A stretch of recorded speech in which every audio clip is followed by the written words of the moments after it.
পুরুষোত্তম মাস শেষ হতে আর মাত্র 12 দিন বাকি আছে। আর এই গরমে সকালে কি রান্না হবে, রাতে কি রান্না হবে, সেই নিয়ে একটা চিন্তা থাকে। তো সকাল থেকে রাত ছোট্ট একটি ব্লগ তোমাদের সাথে শেয়ার করছি। রাধে রাধে বন্ধুরা, কেমন আছো সবাই? আশা করি সবাই ভালো আছো, সুস্থ আছো। সকালবেলা মঙ্গল আরতি, জপ, এদিকে ভগবানের সেবা সব হয়ে গেছে, পুজো হয়ে গেছে।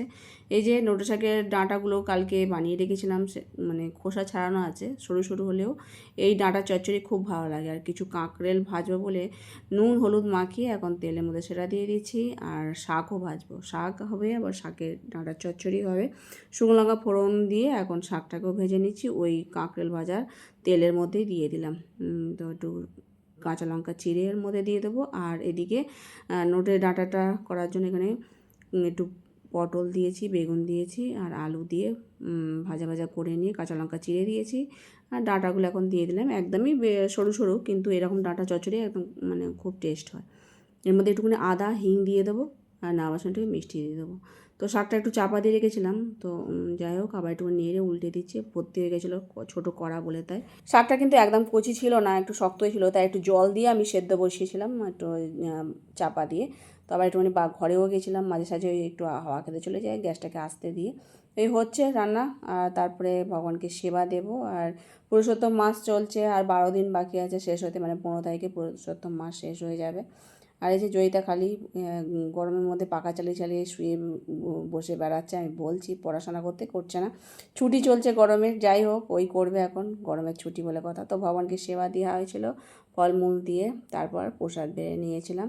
তো সকালে মিলে এখন প্রসাদ পাচ্ছি, খুব সুস্বাদু হয়েছিল। আর শাক ভাজা তো খুব ভালো লাগে, এটা নোটে শাক, সাদা নোটে, খুব ভালো হয়েছিল। প্রভুজি প্রসাদ পেয়ে চলে যাওয়ার পর আমিও ঘরে কাজকর্ম সারছি, কারণ কাজকর্ম সারতেই হবে। রান্নার পরেও অনেক রকমের কাজ থাকে, সেগুলো কমপ্লিট করে তারপরে আবার স্নান করে নিই। এত গরম পড়ছে, গরমে কাজ করতে ইচ্ছা করে না।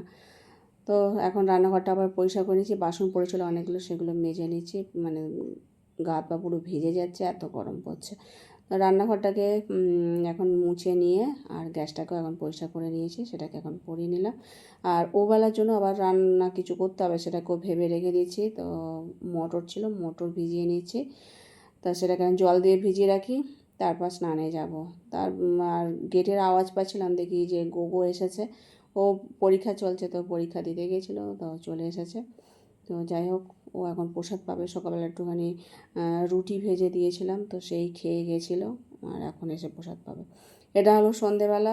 সন্ধ্যা আরতি করার পর, দীপদান করার পর একটু জব পড়েছিল, সেটা করলাম, কমপ্লিট করে এখন রান্নাঘরে চলে এসেছি। ফ্রিজ থেকে আম বার করে নিয়েছি, আর এই যে মটরটা একটা গোটা আলু দিয়ে সেদ্ধ বসাচ্ছি।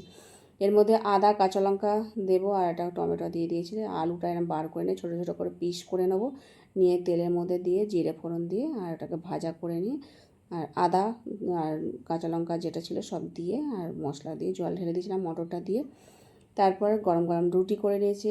রাতে এই প্রসাদ হবে। আর আম আছে যেহেতু, কাঁচা লঙ্কা চিড়ে দিয়েছি, একটু তেঁতুল জলে ভিজিয়ে রেখেছি, তেঁতুল গোড়া জল, শশা কুচি, কাঁচা লঙ্কা কুচি, এই দিয়ে ঘুগনির ওপর দিলে খুব ভালো হয়।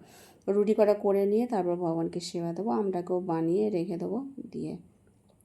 আর ঘুগনিতে এখন একটুখানি জিরে, ধনে আর শুকনো লঙ্কা গুঁড়ো করে রেখে দেয়, সেই গুঁড়ো মশলাটা এখন দিয়ে দিলাম, খুব সুন্দর লাগে। এই গুঁড়ো মশলাটা দিলে আরও বেশি ভালো হয়।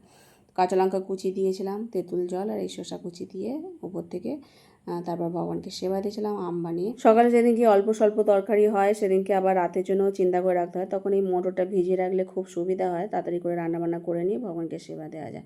তাহলে আজকের মতো ভিডিও এখানে শেষ করছি। সকালে ভালো থেকে